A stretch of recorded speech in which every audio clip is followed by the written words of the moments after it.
नमस्कार और the deep dive में आपका स्वागत है। आज हम गणित की दुनिया में एक गहरी छलांग लगाने वाले हैं। हमारा विषय है क्षेत्रमति यानी मेंसुरेशन के वो सभी महत्वपूर्ण सूत्र, और ये खास तौर पर रेलवे एएलपी टेक्नीशियन और जेई की तैयारी कर रहे उम्मीदवारों के लिए तो किसी खजाने से कम नहीं है। बिल्कुल प्रतियोगी परीक्षाओं में गणित का सेक्शन अक्सर समय के खिलाफ एक दौड़ जैसा होता है। सही बात है। और इस दौड़ में आपका सबसे बड़ा साथी है कॉन्सेप्ट की समझ। अगर आप ये जानते हैं कि कोई सूत्र क्यों और कैसे काम करता है, तो आप न सिर्फ सवालों को तेजी से हल करते हैं, बल्कि मुश्किल सवालों को देखकर घबराते भी नहीं हैं। तो चलिए इसे रटने की मजबूरी से हटाकर समझने का एक मजेदार सफर बनाते हैं। बिल्कुल। तो सफर की शुरुआत करते हैं ज्यामिति के सबसे बुनियादी पत्थर से, यानी 90 डिग्री के कोण से। और इससे बनने वाली पहली आकृति है समकोण त्रिभुज, मतलब राइट एंगल्ड ट्राइंगल। जी जैसा कि नाम से ही जाहिर है, इसका एक कोण 90 डिग्री का होता है। इसमें 3 भुजाएं हैं, आधार बेस बी, लंब परपेंडिकुलर पी, और 90 डिग्री के सामने वाली सबसे लंबी भुजा कर्ण हाइपोटेन्यूज। इसका क्षेत्रफल यानी एरिया तो बहुत सीधा है, हाफ इंटू आधार बी इंटू ऊंचाई पी। और परिमाप यानी पेरीमीटर भी आसान है, तीनों भुजाओं का जोड़ p plus B plus H. लेकिन फिर 2 खास सूत्र आते हैं। एक तो अंतः त्रिज्या इन रेडियस r, जो है p plus B H upon 2, और दूसरा बाह्य त्रिज्या सर्कम रेडियस r, जो है h अपॉन 2। ये दूसरा वाला सूत्र r is equal to H upon 2 कुछ ज्यादा ही आसान नहीं लगता? हाँ, मतलब कर्ण का ठीक आधा, ऐसा क्यों? ये एक बहुत अच्छा सवाल है और इसका जवाब ही कॉन्सेप्ट की समझ है। ये कोई रैंडम फॉर्मूला नहीं है। अच्छा, उसका कर्ण यानी हाइपोटेन्यूज उसके बाहर बनने वाले वृत्त का हमेशा व्यास मतलब डायमीटर होता है। ओहो, ओके। और त्रिज्या व्यास की आधी होती है, इसीलिए सूत्र बन गया h2। या इस एक प्रॉपर्टी को याद रखने से फॉर्मूला हमेशा के लिए आपके दिमाग में बैठ जाता है। वाह, मतलब ये एक ज्यामितीय गुण है, सिर्फ एक सूत्र नहीं। ये तो बहुत दिलचस्प है। और यहीं पर एक छोटी लेकिन बहुत जरूरी परीक्षा टिप दे दूं। हाँ, बताइए। हमेशा इकाइयों यानी यूनिट्स पर ध्यान दें। क्षेत्रफल में 2 लंबाइयों का गुणा होता है, इसीलिए उसकी इकाई हमेशा वर्ग मीटर m² या वर्ग सेंटीमीटर cm² होगी। सही है। जबकि परिमाप त्रिज्या या कोई भी भुजा सिर्फ एक लंबाई है, तो उसकी इकाई मीटर या सेंटीमीटर में होगी। ये छोटी सी जांच आपको कई गलतियों से बचा सकती है। ठीक है, तो 90 डिग्री के इस आइडिया को पकड़ के रखते हैं और 4 भुजाओं वाली आकृतियों पर चलते हैं। सबसे आम है आयत। जी आमने सामने की भुजाएं बराबर, हर कोण 90 डिग्री का, लंबी भुजा को लंबाई और छोटी को चौड़ाई कहते हैं। क्षेत्रफल L इंटू बी, परिमाप 2 इंटू L प्लस बी, और इसका विकर्ण यानी डायगनल है √L² प्लस b²। ये तो पाइथागोरस प्रमेय जैसा ही लग रहा है। लग नहीं रहा, ये वही है। एक आयत असल में 2 बराबर समकोण त्रिभुजों को जोड़कर ही तो बनता है। अच्छा, और विकर्ण उन दोनों त्रिभुजों का कर्ण होता है। देखिए कैसे एक आकृति का कॉन्सेप्ट दूसरी को समझने में मदद करता है। सब कुछ जुड़ा हुआ है। बिल्कुल सही। अब आयत से जुड़े उन सवालों पर आते हैं जो परीक्षाओं में बहुत पूछे जाते हैं। पार्क के चारों ओर बने रास्ते। हाँ, ये बहुत कॉमन है। इनके 3 सूत्र हैं। पार्क के अंदर बने रास्ते का क्षेत्रफल है 2x into L plus B minus 2x। बाहर बने रास्ते का क्षेत्रफल है 2x into L plus B plus 2x। और बीच में बने क्रॉस रास्ते का क्षेत्रफल है x into L plus B minus x। यह सूत्र याद करना थोड़ा मुश्किल हो सकता है। इन्हें समझने का कोई तरीका है? चलिए बाहर वाली रास्ते के सूत्र को समझते हैं। कल्पना कीजिए कि आप पार्क के चारों ओर 4 पट्टियां बिछा रहे हैं। अगर आप चारों पट्टियों का क्षेत्रफल निकालकर जोड़ेंगे और कोनों पर जो हिस्सा 2 बार गिना गया है उसे घटाएंगे, तो यही सूत्र निकल कर आएगा। ओके। ये सूत्र उस पूरी लंबी गणना का एक शॉर्टकट है। ये जानने से आपको परीक्षा में सूत्र पर भरोसा रहता है, भले ही वो जटिल दिखे। ये मानसिक तस्वीर बहुत मददगार है। अच्छा, अगर हम आयत को और खास बना दें, मतलब उसकी चारों भुजाएं बराबर कर दें, तो हमें मिलता है वर्ग स्क्वायर। जी हाँ। इसकी हर भुजा को a मान लेते हैं। इसका क्षेत्रफल है a² और परिमाप 4a। लेकिन क्षेत्रफल का एक और सूत्र है 1/2 इंटू विकर्ण का स्क्वायर। इसकी क्या जरूरत है जब a² इतना आसान है? ये सूत्र परीक्षकों का पसंदीदा हथियार है। अच्छा, वो आपको सवाल में भुजा की लंबाई देंगे ही नहीं। सवाल आएगा, एक वर्गाकार खेत का विकर्ण 80 मीटर है, उसका क्षेत्रफल बताइए। समझ गया। अब अगर आपको सिर्फ a² पता है, तो आप पहले विकर्ण के सूत्र d = a√2 से a निकालेंगे, जिसमें समय लगेगा। लेकिन अगर आपको 1/2 विकर्ण स्क्वायर पता है तो आप एक ही स्टेप में जवाब निकाल लेंगे। ये सब समय बचाने का खेल है। ये स्मार्ट वर्क है बिल्कुल। और वर्ग की अंतः त्रिज्या a2 और बाह्य त्रिज्या a√2 ये भी सीधे सीधे उसकी भुजा और विकर्ण से जुड़ी हैं। तो हमने 90 डिग्री वाली दुनिया को तो अच्छे से समझ लिया, लेकिन असल जिंदगी में हर कोना 90 डिग्री का नहीं होता। सही बात है। तो क्या होता है जब हम इन नियमों को थोड़ा मोड़ते हैं? बहुत अच्छा सवाल है। चलिए वापस त्रिभुज पर चलते हैं और समकोण की शर्त हटा देते हैं। मान लीजिए सिर्फ 2 भुजाएं बराबर हैं। तो ये बन गया समद्विबाहु त्रिभुज यानी आइसोसेलेस ट्रायंगल। बिल्कुल, 2 बराबर भुजाएं A और आधार B। इसका परिमाप तो आसान है, 2a + b, लेकिन इसका क्षेत्रफल का सूत्र है b4 × √4² - b²। ईमानदारी से कहूं तो ये सूत्र देखकर थोड़ा डर लगता है। और डरने की जरूरत नहीं है, क्योंकि ये भी पाइथागोरस का ही एक छिपा हुआ रूप है। सच में? कल्पना कीजिए कि आप त्रिभुज के ऊपरी कोने से आधार पर एक सीधी रेखा, एक लंब खींचते हैं। आपने क्या किया? उसे 2 हिस्सों में बांट दिया। आपने उस एक बड़े त्रिभुज को 2 बराबर समकोण त्रिभुजों में बांट दिया। अब आप पाइथागोरस का इस्तेमाल करके उस लंब की ऊंचाई निकाल सकते हैं और फिर 1/2 × आधार × ऊंचाई का मूल सूत्र लगा सकते हैं। अच्छा। ये डरावना दिखने वाला सूत्र बस उसी पूरी प्रक्रिया का एक रेडीमेड पैकेज है। इसे जानने से याद रखना आसान हो जाता है। मतलब ये कोई जादुई सूत्र नहीं है, ये बस पाइथागोरस ही है। कमाल है। और अगर हम तीनों ही भुजाएं बराबर कर दें तो हमें मिलता है सबसे सममित त्रिभुज, समबाहु त्रिभुज। जी हाँ, जिसकी हर भुजा A और हर कोण 60 डिग्री का होता है। इसके सूत्र सीधे हैं। क्षेत्रफल √34a² और ऊंचाई √32a होता है। लेकिन यहाँ सूत्रों से भी ज्यादा जरूरी है एक जादुई अनुपात। जादुई अनुपात वो क्या है? समबाहु त्रिभुज की ऊंचाई, हाइट, उसके अंतःवृत्त की त्रिज्या इन रेडियस और उसके परिवृत्त की त्रिज्या सर्कम रेडियस के बीच हमेशा एक निश्चित अनुपात होता है। 3:1:2। 3:1:2। इसे याद कर लीजिए। अगर परीक्षा में आपको ऊंचाई 9 सेमी दी है तो आपको गणना करने की जरूरत नहीं। आप तुरंत जान जाएंगे कि अंतः त्रिज्या 3 सेमी और परिवृत्त की त्रिज्या 6 सेमी होगी। अरे वाह! ये एक असली गेम चेंजर है। 312, ये तो सच में एक सुपर शॉर्टकट है। अच्छा, अब उस त्रिभुज की बात करते हैं जिसमें कोई अनुशासन नहीं है, कोई भी भुजा बराबर नहीं, विषम बाहु त्रिभुज, स्केलिन ट्रायंगल। जब इसकी ऊंचाई पता ना हो तो क्षेत्रफल कैसे निकालें? यहीं पर हीरोन का सूत्र आता है ना? बिल्कुल, हीरोन का सूत्र आपका एक यूनिवर्सल टूल है। जब आपके पास सिर्फ 3 भुजाएं A, B, C हो और कोई रास्ता ना सूझ रहा हो तो ये सूत्र काम आता है। ओके। पहले अर्ध परिमाप निकालें, S = A + B + C / 2 और फिर क्षेत्रफल का सूत्र लगा दें, √S, S - A, S - B, S - C। यह किसी भी त्रिभुज पर काम करता है, लेकिन विषम बाहु के लिए यह किसी वरदान से कम नहीं है। ठीक है, अब यही नियम मोड़ने वाला तर्क चतुर्भुज पर लगाते हैं।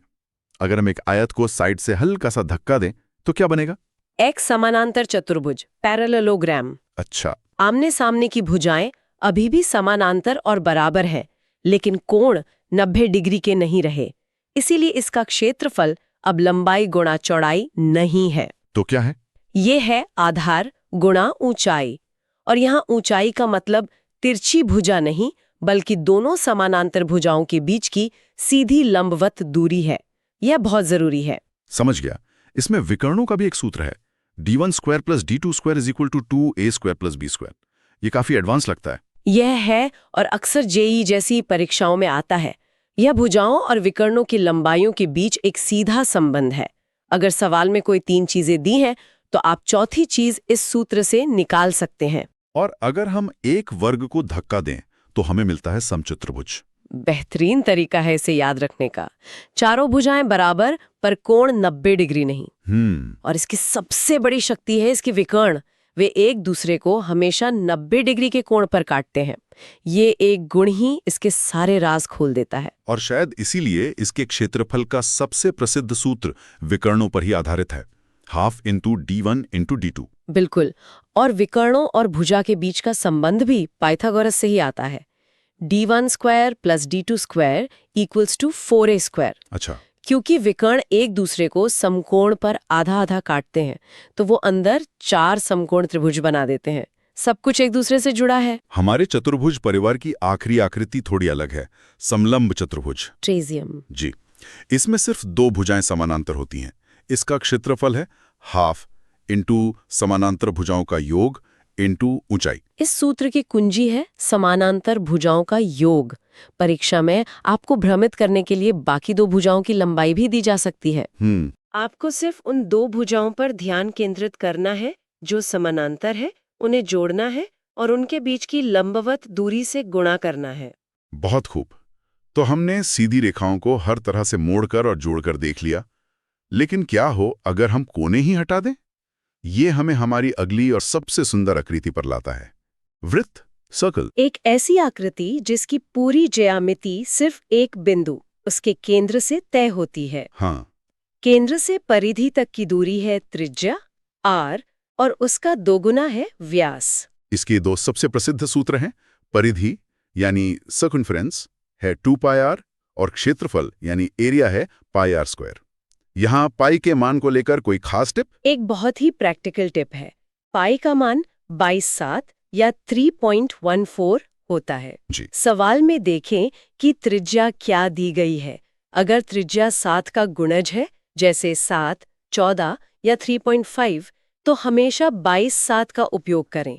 7 से 7 कट जाएगा और आपकी गणना बच्चों का खेल बन जाएगा। अच्छा। और अगर त्रिज्या 10 जैसी कोई संख्या है तो 3.14 का उपयोग करना ज्यादा आसान होता है।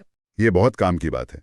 अब अगर हम इस वृत्त को ठीक बीच से काट दें तो हमें मिलता है अर्धवृत्त, सेमी सर्कल। इसका क्षेत्रफल तो सीधा है, पूरे वृत्त का आधा यानी पाई r स्क्वायर का आधा। लेकिन इसके परिमाप में लोग अक्सर गलती कर देते हैं। बहुत ज्यादा। इसका सूत्र पाई r प्लस 2r क्यों है? ये अतिरिक्त 2r कहाँ से आता है? ये शायद क्षेत्रमिति का सबसे आम ट्रैप है। लोग सोचते हैं आधा वृत्त का मतलब आधी परिधि यानी पाई r। हाँ, यही लगता है। लेकिन वे भूल जाते हैं कि परिमाप का मतलब होता है आकृति की पूरी बाहरी सीमा की लंबाई। कल्पना कीजिए कि आपके हाथ में एक आधा कटा हुआ तरबूज है। ओके। अगर आप उसकी सीमा पर अपनी उंगली चलाएं तो आप घुमावदार हिस्से यानी पाई r पर तो चलेंगे ही, साथ में सीधे कटे हुए हिस्से यानी व्यास पर भी चलेंगे। अच्छा, हाँ, सही बात है। इस 2r को भूलना मतलब अपने जवाब में एक बड़ी गलती करना। पूरी बाहरी सीमा, ये सोचने का सही तरीका है। तो ये थी हमारी आज की यात्रा। हमारी फॉर्मूला समझने की सीरीज के दूसरे भाग में आपका स्वागत है। पिछली बार हमने कागज पर बनी 2D आकृतियों और उनके क्षेत्रफल को समझा था। हाँ, उनके क्षेत्रफल को। आज हम एक नई विमा में कदम रख रहे हैं, 3D की दुनिया में। हाँ, 3D में। उन ठोस चीजों की दुनिया में जिन्हें हम असल में छू सकते हैं, उठा सकते हैं। हम डिब्बे जैसी सीधी सादी आकृतियों यानी घन और घनाभ से शुरू करेंगे। ठीक है। फिर गेंद और टोपी जैसी घुमावदार चीजों मतलब बेलन, शंकु और गोले को समझेंगे। और आखिर में एक ऐसा मास्टर नियम देखेंगे जो प्रिज्म और पिरामिड जैसी कई आकृतियों पर एक साथ लागू होता है। तो चलिए इस 3D दुनिया की बनावट को गहराई से समझना शुरू करते हैं। सबसे पहले सबसे जानी पहचानी आकृति, घन यानी क्यूब। हाँ, क्यूब। एक ऐसा डिब्बा जिसकी लंबाई, चौड़ाई और ऊंचाई सब बराबर हों, जैसे लूडो का पासा। हाँ, बिल्कुल सही उदाहरण है। मान लेते हैं कि इसकी हर भुजा की लंबाई a है, तो सबसे पहले ये पता करते हैं कि इसके अंदर कितनी जगह है, यानी इसका आयतन या वॉल्यूम क्या है। वॉल्यूम? किसी भी डिब्बे का आयतन निकालने का सीधा नियम है आधार का क्षेत्रफल गुणा ऊंचाई। अच्छा, तो घन का आधार एक वर्ग है जिसकी भुजा a है, तो आधार का क्षेत्रफल हुआ a स्क्वायर। सही। और ऊंचाई भी a है, तो a स्क्वायर को a से गुणा करेंगे, ये तो a क्यूब हो गया। बिल्कुल सही। फॉर्मूला a क्यूब यहीं से आया है। ये कोई जादुई अक्षर नहीं है, ये बस लंबाई गुणा चौड़ाई गुणा ऊंचाई का ही छोटा रूप है। समझ गया। अब बात करते हैं इसकी सतह की। मान लीजिए हमें इस पूरे पासे को रंगना है। ठीक है। तो हमें इसका कुल पृष्ठीय क्षेत्रफल यानी टोटल सरफेस एरिया TSA पता करना होगा। पासे में 6 सतहें होती हैं जी। और हर सतह एक वर्ग है जिसका क्षेत्रफल a स्क्वायर है। हाँ। तो क्या ये सीधा सीधा 6 गुणा a स्क्वायर हो जाएगा? एकदम। तो इसका TSA का फॉर्मूला है 6a स्क्वायर। लेकिन मान लीजिए ये एक कमरा है और हमें सिर्फ चारों दीवारों पर सफेदी करनी है, जमीन और छत को छोड़ देना है। तो हम 2 सतहें हटा देंगे, ऊपर और नीचे की। हाँ, मतलब 6a² की जगह 4a²। यही इसका पार्श्व पृष्ठीय क्षेत्रफल या लैटरल सरफेस एरिया LSA कहलाता है। फॉर्मूला है 4a²। देखिए, एक ही आकृति के अलग-अलग इस्तेमाल के लिए अलग-अलग क्षेत्रफल की जरूरत पड़ती है। सही बात है। जैसे किसी डिब्बे पर सिर्फ लेबल लगाना हो, ढक्कन पर नहीं, हाँ, तो LSA काम आएगा। बिल्कुल। ये तो बहुत व्यवहारिक बात है। अच्छा, घन में एक और चीज होती है, विकर्ण यानी डायगोनल। हाँ, डायगोनल। ये क्या होता है? और इसका फॉर्मूला √3a थोड़ा अजीब लगता है। ये कहाँ से आया? ये एक बहुत अच्छा सवाल है। विकर्ण उस सबसे लंबी छड़ी की लंबाई है जो आप एक घनाकार कमरे में रख सकते हैं। अच्छा, एक कोने से लेकर उसके ठीक सामने वाले कोने तक। हाँ, विपरीत कोने तक। ये असल में पाइथागोरस प्रमेय का ही 3D रूप है। पाइथागोरस का 3D रूप? हाँ, पहले हम कमरे के फर्श के विकर्ण की लंबाई निकालते हैं, जो √a² + a² यानी √2a होती है। ठीक है, फर्श का डायगोनल। फिर इस फर्श के विकर्ण और कमरे की ऊंचाई a के साथ फिर से पाइथागोरस प्रमेय लगाते हैं, तो हमें मिलता है √2a² + a², जो हल होकर √3a बन जाता है। बिल्कुल। वाह, मतलब ये हवा में नहीं आया, इसके पीछे भी वही सदियों पुराना गणित है। अब घन के बड़े भाई घनाभ यानी क्यूबाइड की बात करते हैं। क्यूबाइड? जैसे कोई किताब या जूते का डिब्बा, जहां लंबाई, चौड़ाई, ऊंचाई अलग-अलग होती हैं। हाँ, मान लीजिए ये L, B और H हैं।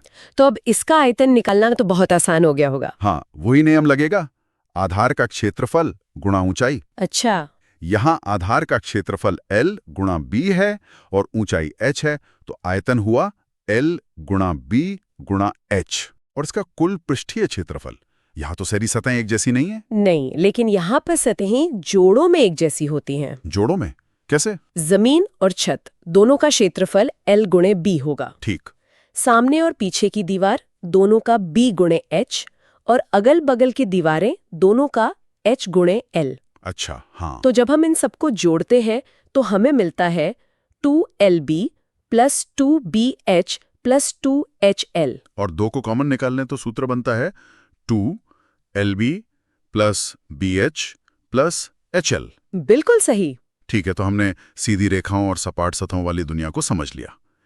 लेकिन असल दुनिया तो घुमावदार है। हाँ, बिल्कुल। ग्रह गोल होते हैं, पेड़ के तने गोल होते हैं, तो जब ज्यामिति में घुमाव आता है तो क्या नियम बदल जाते हैं? चलिए बेलन यानी सिलेंडर से शुरू करते हैं। ये बहुत दिलचस्प सवाल है। नियम नहीं बदलते, बस उन्हें देखने का नजरिया बदल जाता है। एक बेलन, जैसे कोई पानी का कैन जिसकी त्रिज्या R और ऊंचाई H है, उसके आयतन का सिद्धांत भी वही है। क्या सिद्धांत? आधार का क्षेत्रफल गुणा ऊंचाई। अरे वाह! और बेलन का आधार तो एक वृत्त यानी सर्कल है, जिसका क्षेत्रफल πr² होता है। हाँ, तो इसका मतलब बेलन का आयतन हुआ πr²h। बिल्कुल। देखिए कैसे एक ही सिद्धांत अलग-अलग आकृतियों पर लागू हो रहा है। सही बात है। अब इसके घुमावदार सतह का क्षेत्रफल देखते हैं। इसे वक्र पृष्ठीय क्षेत्रफल या कर्व्ड सरफेस एरिया CSA कहते हैं। ठीक है, CSA। कल्पना कीजिए कि कैन पर एक कागज का लेबल चिपका है। अगर हम उसे फाड़कर सीधा बिछा दें तो वो क्या बन जाएगा? ओह, एक आयत बन जाएगा, एक रेक्टेंगल। सही कहा। और उस आयत की चौड़ाई तो बेलन की ऊंचाई H के बराबर होगी। हाँ, ये तो साफ है। और उसकी लंबाई लंबाई वो उस वृत्ताकार ढक्कन के घेरे के बराबर होगी, जिसकी परिधि होती है 2πr। अच्छा, तो उस आयत का क्षेत्रफल हुआ लंबाई गुणा चौड़ाई यानी 2πrh। और यही बेलन का CSA है। ये तो कमाल है। मतलब फॉर्मूला असल में एक छिपे हुए आयत का क्षेत्रफल है। तो फिर कुल पृष्ठीय क्षेत्रफल के लिए हम इस आयत में ऊपर और नीचे वाले 2 वृत्ताकार ढक्कनों का भी क्षेत्रफल जोड़ देंगे। एकदम सही। तो TSA हुआ CSA यानी 2πrh प्लस 2 वृत्तों का क्षेत्रफल यानी 2πr²। और इसमें से 2πr कॉमन लेने पर सूत्र बनता है 2πr × r + h। समझ गया। अब आते हैं शंकु यानी कोन पर। कोन, जन्मदिन की टोपी या आइसक्रीम कोन। इसकी कहानी में क्या नया है? शंकु में एक नया किरदार आता है, तिर्यक ऊंचाई या स्लैंट हाइट। Slant height. हाँ, जिसे L से दिखाते हैं। यह शंकु की सीधी ऊंचाई h नहीं है, बल्कि उसकी तिरछी वाली सतह की लंबाई है, चोटी से लेकर किनारे तक। और मुझे लगता है कि सीधी ऊंचाई h, त्रिज्या r और ये तिरछी ऊंचाई l मिलके एक समकोण त्रिभुज बनाते होंगे। आपने बिल्कुल सही पकड़ा। अच्छा, और इसीलिए हम L को पाइथागोरस प्रमेय से निकाल सकते हैं। L = square root of r square plus h square. शंकु का वक्र पृष्ठीय क्षेत्रफल इसी L पर निर्भर करता है। इसका सूत्र है πr_L। और इसका आयतन, क्या वो भी बेलन की तरह ही है? यहाँ एक बहुत ही हैरान करने वाला और सुंदर गणितीय तथ्य सामने आता है। बताइए। अगर आप एक बेलन और एक शंकु लें जिनकी त्रिज्या और ऊंचाई बिल्कुल एक जैसी हो, ठीक है, सेम रेडियस सेम हाइट, और आप बेलन को पानी से भरकर शंकु में उंडेलना शुरू करें, तो आप उस शंकु को ठीक 3 बार भर पाएंगे। 3 बार? सच में? हाँ, 3 बार। मतलब शंकु का आयतन समान नाप वाले बेलन का ठीक 1/3 होता है। हाँ, इसीलिए इसका सूत्र बेलन के सूत्र में बस 1/3 लगाकर बन जाता है। 1/3 πr² h। यह 1/3 का नियम प्रकृति में और ज्यामिति में बार बार आता है, जैसे हम आगे पिरामिड में भी देखेंगे। अच्छा, ये दिखाता है कि जब कोई आकृति एक बिंदु पर आकर सिकुड़ती है तो वो अपने आयतन का 2/3 हिस्सा खो देती है। ये तो सिर्फ एक फॉर्मूला नहीं, ये तो आकृतियों के व्यवहार का एक नियम है। अब उस आकृति पर आते हैं जो शायद सबसे उत्तम है, गोला यानी स्फीयर, एक गेंद। गोले की सबसे खास बात इसकी सादगी है। इसे परिभाषित करने के लिए हमें सिर्फ एक चीज चाहिए। सिर्फ एक? क्या? इसकी त्रिज्या r। सही है। इसका आयतन का सूत्र है 4/3 πr³ और इसकी सतह का क्षेत्रफल है 4πr²। एक मिनट, 4πr²? πr² तो एक वृत्त का क्षेत्रफल होता है। हाँ, तो क्या इसका मतलब ये है कि ये गेंद को लपेटने के लिए ठीक उतना ही कागज चाहिए जितना उसी गेंद की त्रिज्या वाले 4 वृत्तों को ढकने के लिए चाहिए? सुनने में भले ही अविश्वसनीय लगे, लेकिन एकदम सच है। मेरा दिमाग ही मानने को तैयार नहीं हो रहा। महान गणितज्ञ आर्किमिडीज ने इसे सदियों पहले साबित किया था। आप चाहें तो एक संतरा लेकर ये प्रयोग कर सकते हैं। संतरे से? हाँ, उसके छिलके को उतारकर अगर आप संतरे की परिधि से बने वृत्तों पर बिछाने की कोशिश करेंगे तो आप पाएंगे कि छिलका लगभग 4 वृत्तों को पूरा ढक देता है। ये तो आजमा कर देखना पड़ेगा। अब अगर हम इस गेंद को ठीक बीच से काट दें तो हमें मिलेगा अर्धगोला यानी हेमिस्फीयर, एक कटोरे जैसा। हाँ, और यहाँ क्षेत्रफल निकालते समय अक्सर लोग एक गलती कर बैठते हैं। क्या गलती? अर्धगोले के घुमावदार सतह का क्षेत्रफल CSA तो पूरे गोले का ठीक आधा होगा, यानी 2πr²। हाँ, ये तो सीधा है। लेकिन जब हम गोले को काटते हैं तो एक नई सपाट वृत्ताकार सतह भी तो बन जाती है ना सबसे ऊपर। ओह हाँ, कटोरे का जो किनारा होता है वो एक सर्कल है। यही वो क्रूशियल पॉइंट है। कुल पृष्ठीय क्षेत्रफल TSA के लिए हमें उस घुमावदार हिस्से 2πr² में उस नए बने वृत्त का क्षेत्रफल πr² भी जोड़ना होगा। तो अर्धगोले का TSA हुआ 2πr² + πr², यानी 3πr²। बिल्कुल, लोग अक्सर इसे 2πr² समझ लेते हैं, लेकिन उस कटी हुई सतह को भूल जाते हैं। ये बहुत जरूरी बात है।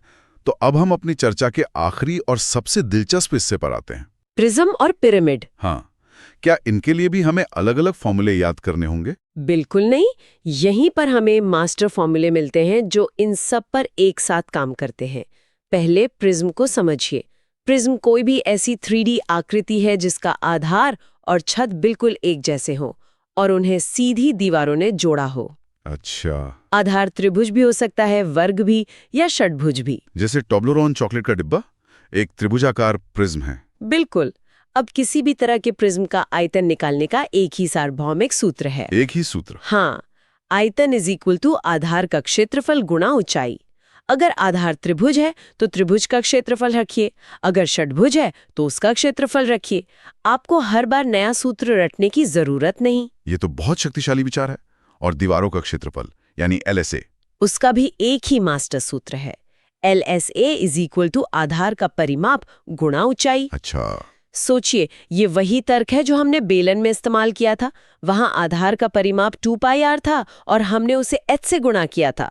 यहाँ भी वही कर रहे हैं। सही। तो कुल क्षेत्रफल हुआ LSA + 2 आधारों का क्षेत्रफल एक नीचे वाला और एक ऊपर वाला। हाँ, यानी TSA = LSA प्लस 2 गुणा आधार का क्षेत्रफल। एकदम सही। अब यही जादू पिरामिड पर देखते हैं। पिरामिड में एक आधार होता है और सारे किनारे एक चोटी पर जाकर मिल जाते हैं। ठीक है। इसका आयतन का मास्टर सूत्र ठीक वैसा ही है जैसा शंकु का था। यह है आयतन = 1/3 गुणा आधार का क्षेत्रफल गुणा ऊंचाई। फिर से वही 1/3? हाँ, तो मिस्र के महान पिरामिड का आयतन भी इसी एक सूत्र से निकल सकता है। हाँ, बस हमें उसके वर्गाकार आधार का क्षेत्रफल और उसकी ऊंचाई पता हो। बिल्कुल। और इसका पार्श्व पृष्ठीय क्षेत्रफल मतलब तिरछी सतहों का क्षेत्रफल होता है LSA = 1/2 गुणा आधार का परिमाप गुणा तिर्यक ऊंचाई। यहाँ भी तिर्यक ऊंचाई। हाँ, यहाँ भी हमें सीधी ऊंचाई की जगह तिरछी ऊंचाई लेनी पड़ती है। तो इन मास्टर फॉर्मूलों से आप अनगिनत तरह के प्रिज्म और पिरामिड के साथ काम कर सकते हैं। सही। ये तो वाकई ज्यामिति को देखने का एक नया नजरिया है। अंत में एक और बात जो अक्सर नजरअंदाज हो जाती है, इकाइयां यानी यूनिट्स। हाँ, ये बहुत जरूरी है। क्षेत्रफल के आगे हमेशा वर्ग मीटर या वर्ग सेंटीमीटर क्यों लिखा होता है? क्योंकि क्षेत्रफल हमेशा 2 विमाओं को गुणा करके मिलता है, जैसे लंबाई और चौड़ाई। अच्छा। इसीलिए उसकी इकाई वर्ग या स्क्वायर में होती है, जैसे m²। और आयतन हमेशा 3 विमाओं का गुणनफल होता है। लंबाई, चौड़ाई, ऊंचाई। हाँ, इसीलिए उसकी इकाई घन या क्यूबिक में होती है, जैसे m³। अगर आप आयतन निकाल रहे हैं और आपका जवाब m² में आ रहा है, तो समझ जाइए कि आपने कहीं गलत फॉर्मूला लगा दिया है। मतलब ये अपनी गलती पकड़ने का एक अच्छा तरीका है। बिल्कुल। तो आज हमने 3D आकृतियों की दुनिया को काफी गहराई से समझा। हमने देखा कि ये फॉर्मूले सिर्फ अक्षर नहीं हैं, बल्कि ये इन आकृतियों की बनावट और उनके पीछे के सिद्धांतों की कहानी कहते हैं। याद रखने वाली सबसे बड़ी बात यही है कि इन सूत्रों के पीछे का तर्क समझना ही उन्हें सही जगह पे इस्तेमाल करने की चाबी है। सीगा। चाहे एक कमरे में कितना पेंट लगेगा ये पता करना हो जिसके लिए हमें पृष्ठीय क्षेत्रफल चाहिए, या एक पानी की टंकी में कितनी क्षमता है जिसके लिए हमें आयतन चाहिए। हाँ। ये सिद्धांत हमारी रोजमर्रा की जिंदगी में हर जगह मौजूद है।